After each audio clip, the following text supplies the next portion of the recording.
Yes बच्चों, पिछले class में हम आपको ना बताए थे, धन्यवाद। पिछले क्लास में हम आपको बताए थे कि डिफरेंशियल इक्वेशन का फॉर्मेशन कैसे करते हैं, निर्माण कैसे करते हैं कोई कर्व की इक्वेशन से। आर्बिट्री कांस्टेंट को काउंट करना है, उतना बार डिफरेंशिएट करना है और ऊपर वाले से मदद लेना है। ये सब बात हम आपको बता चुके हैं।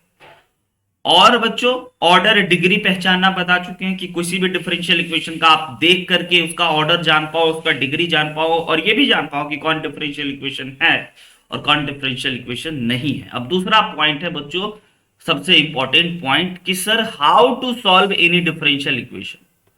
How to solve differential equation, कैसे हम लोग सर डिफरेंशियल इक्वेशन को सॉल्व करेंगे, है ना। सॉल्व करने के मुख्यतः तीन चार तरीके हैं, नाम हम ले लेते हैं। जिसमें कि आपका पहला तरीका है बच्चों वेरिएबल सेपरेबल, फिर है आपका होमोजीनियस डिफरेंशियल इक्वेशन, फिर है आपका रिड्यूसिबल टू वेरिएबल सेपरेबल, फिर है आपका लीनियर डिफरेंशियल इक्वेशन, और उसके बाद फिर लीनियर में ही एक और चीज आ जाता है, बर्नौली डिफरेंशियल इक्वेशन। लेकिन सबसे खुशी की बात कि सबसे ज्यादा जेई में भी, 12 में भी सबसे ज्यादा क्वेश्चन पूछे जाते हैं वेरिएबल सेपरेबल से, और आपको वही पढ़ना है। यस बच्चों, आपको वेरिएबल सेपरेबल ही समझना है और पढ़ना है, और बड़ा आसान हो जाता है। और भी मेथड है लेकिन सिलेबस में नहीं है। तो आइए हम आपको पहले बताते हैं कि ये वेरिएबल सेपरेबल वर्ड का मीनिंग क्या हुआ। वेरिएबल सेपरेबल का मतलब एक ही हुआ, वेरिएबल को सेपरेट कर देना। बचपन से सीखते आ रहे हैं कि एक्स वाले चीजों को एक तरफ कर लो, वाई वाले चीजों को एक तरफ कर लो। यही है हमारा वेरिएबल सेपरेबल मेथड में। नाम ही चिल्ला चिल्ला के बोल रहा है कि भैया वेरिएबल को ना सेपरेट कर दीजिए, काम बन जाएगा। किसी डिफरेंशियल इक्वेशन को सॉल्व करना है, ध्यान दीजिएगा, किसी डिफरेंशियल इक्वेशन को सॉल्व करना है ना। अब मान के चल लो भाई, एक ध्यान से समझना एग्जांपल ये अपन उठाते हैं। स्वागत है योगेश का, प्रियंका का, है ना। सबसे पहले क्या कर लेते हैं हम लोग ना, एक एग्जाम्पल लिख रहे हैं, dy upon d x is equal to y upon x. और आपसे हम पूछेंगे बताइए क्या ये एक डिफरेंशियल इक्वेशन है। हाँ सर बिल्कुल है, ऑर्डर वन है, डिग्री भी वन है। क्लियर है ना, ये डिफरेंशियल इक्वेशन है। अब इसको क्वेश्चन वाला देगा ना कि भैया सॉल्व करो, कैसे सॉल्व करोगे, देखो सीखो जरा, सॉल्व करो। तो आपको वेरिएबल सेपरेबल मेथड का यूज करना है, यानी कि वेरिएबल को सेपरेट कर देना है, यानी कि y वाले को y की तरफ, x वाले को x की तरफ। एग्जाम्पल के तौर पे हम आपको दिखा रहे हैं क्वेश्चन में, तो dy को, dy के बगल में आपको y वाला चीज लाना है, तो सिंपल ला देते हैं, इधर मल्टीप्लाई में तो इधर डिवाइड में आ गया। और ये dx को RHS में ले जाना है, तो देखिए क्या हम लोग बच्चों ऐसे लिख सकते हैं, ये हो गया वेरिएबल सेपरेट हो गया, सेपरेट अलग अलग, एक्स वाला एक्स की तरफ, वाई वाला वाई की तरफ। जब वेरिएबल को सेपरेट कर लें तो बच्चों याद रखना, डिफरेंशियल इक्वेशन को सॉल्व करने के लिए इंटीग्रेशन करना पड़ेगा। डिफरेंशियल इक्वेशन बनाने के लिए डिफरेंशिएशन करना होगा, और जब डिफरेंशियल इक्वेशन बन जाए और उसको सॉल्व करके आपको फिर से कर्व का इक्वेशन मिले, वेरी गुड, है ना, तो आपको करना है उसको इंटीग्रेट। तो जैसे ही अपने को ये चीज मिला है ना, इसको बोथ साइड इंटीग्रेट कर दो योगेश। और बोथ साइड जैसे आप इंटीग्रेट करोगे तो बच्चों आप में से हर एक बच्चे को पता होगा कि वह dy अपॉन वाई का इंटीग्रेशन हो जाएगा log y, yes, plus is equal to dy upon, sorry, dx upon x का हो जाएगा log x। और जैसा कि बच्चों आप देख रहे हो कि आपको ना इस क्वेश्चन में साउंड में प्रॉब्लम है, क्या लैग कर रहा है या अटक रहा है।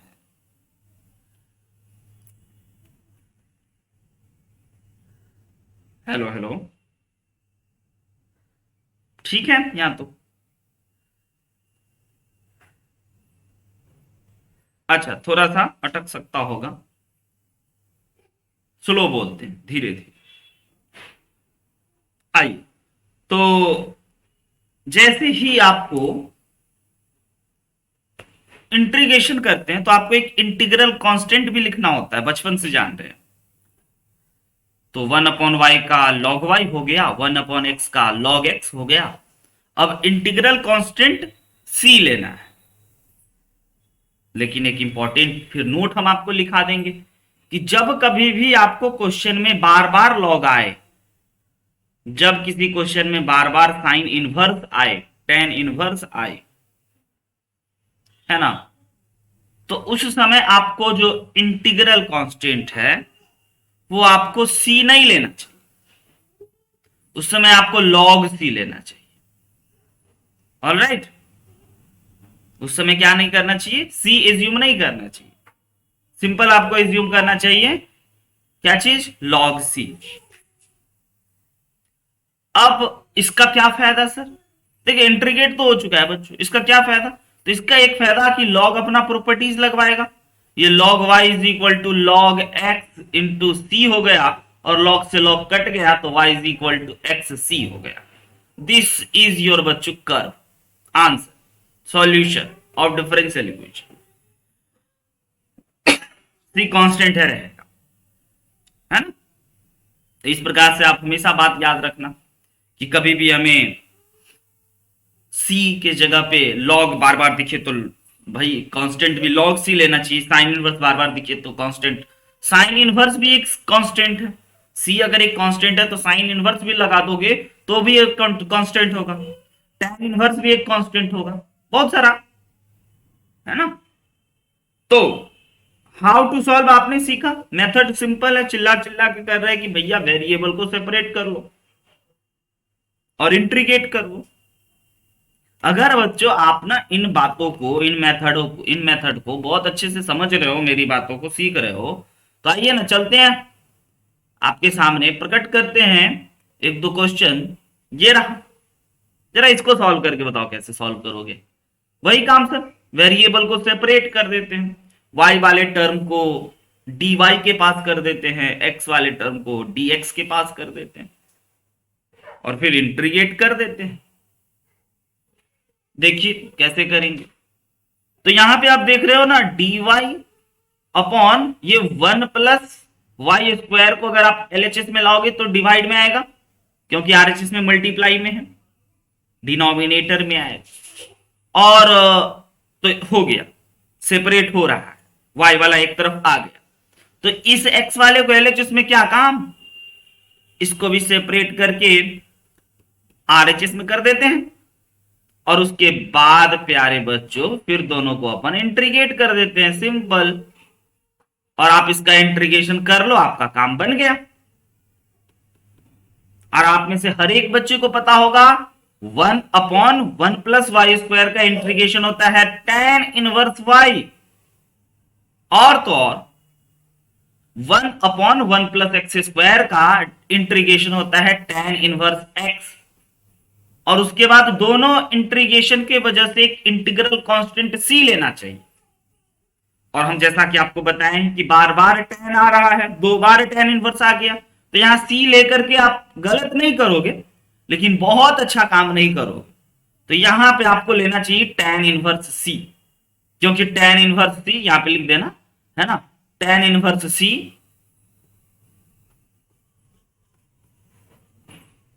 Is also a integral constant.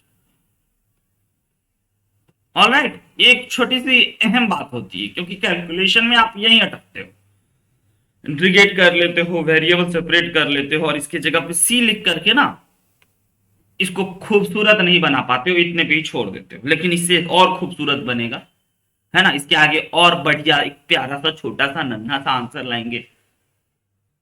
तो इसी को और आगे कैलकुलेट करते हैं, सिंपल थिंग है ये, tan inverse y minus tan inverse x कर लेते हैं, एलएचएस में tan इनवर्स वाले को बुला लेते हैं, और आरएचएस में हमारा सिर्फ tan इनवर्स c बच गया।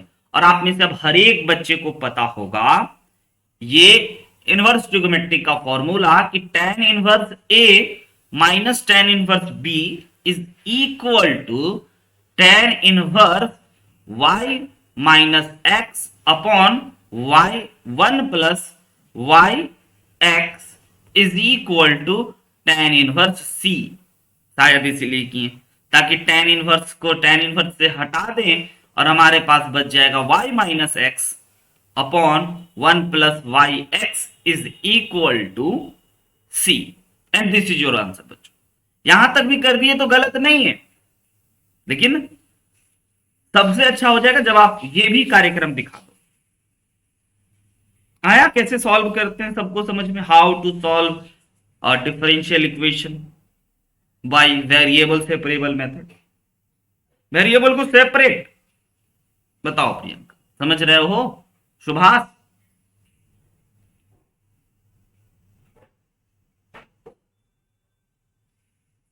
यस और नो? Very good. चलते हैं डिफरेंट डिफरेंट प्रोफाइल के क्वेश्चन से रूबरू करते हैं।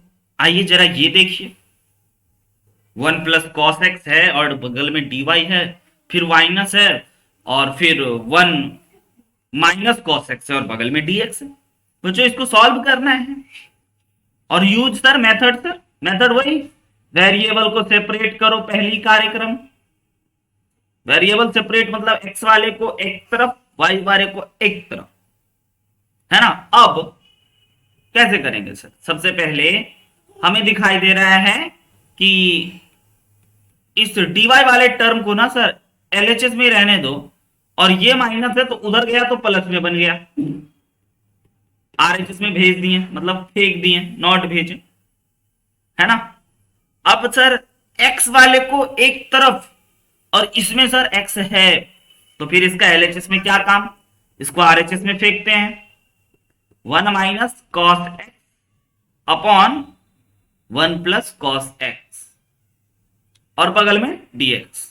यस सर, हो गया वेरिएबल सेपरेट। यही है वो मेथड, एक लाइन है सर। आवाज अटक रहा है, और किसी बच्चे का आवाज अटक रहा है?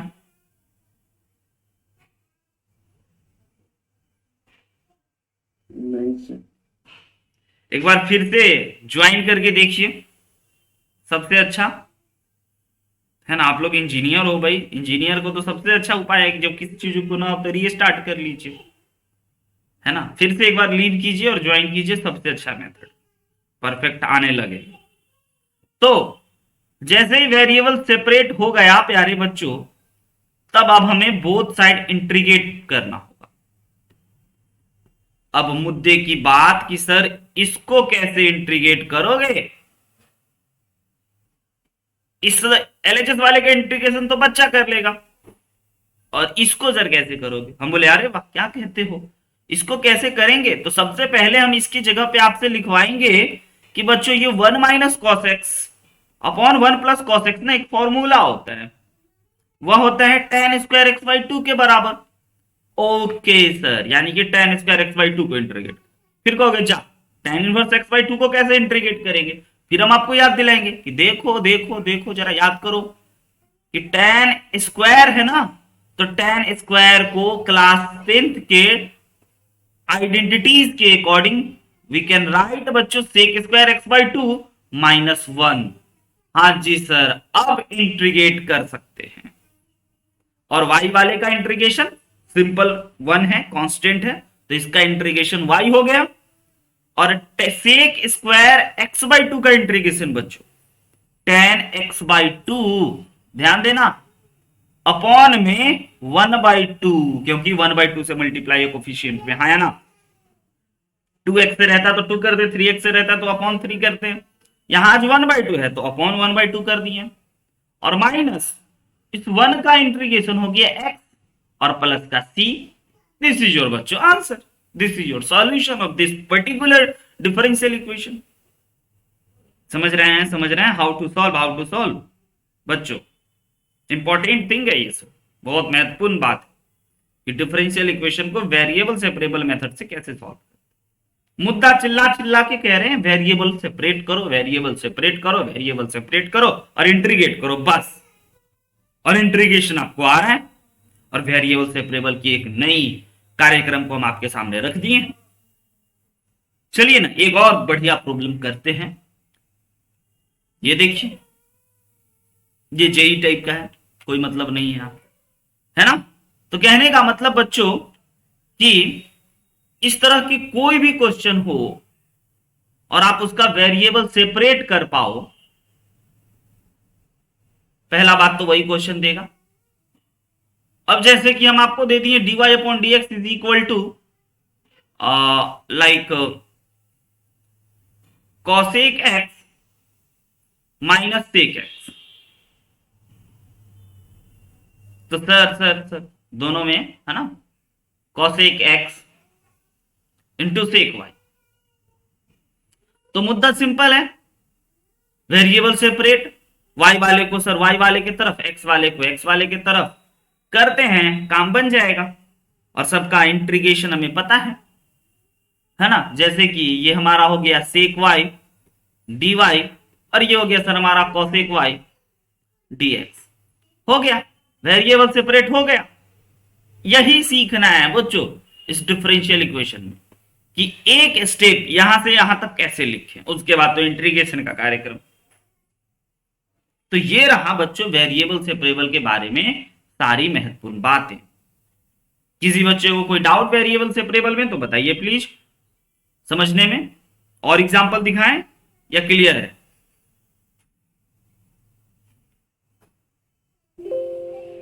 बताइए।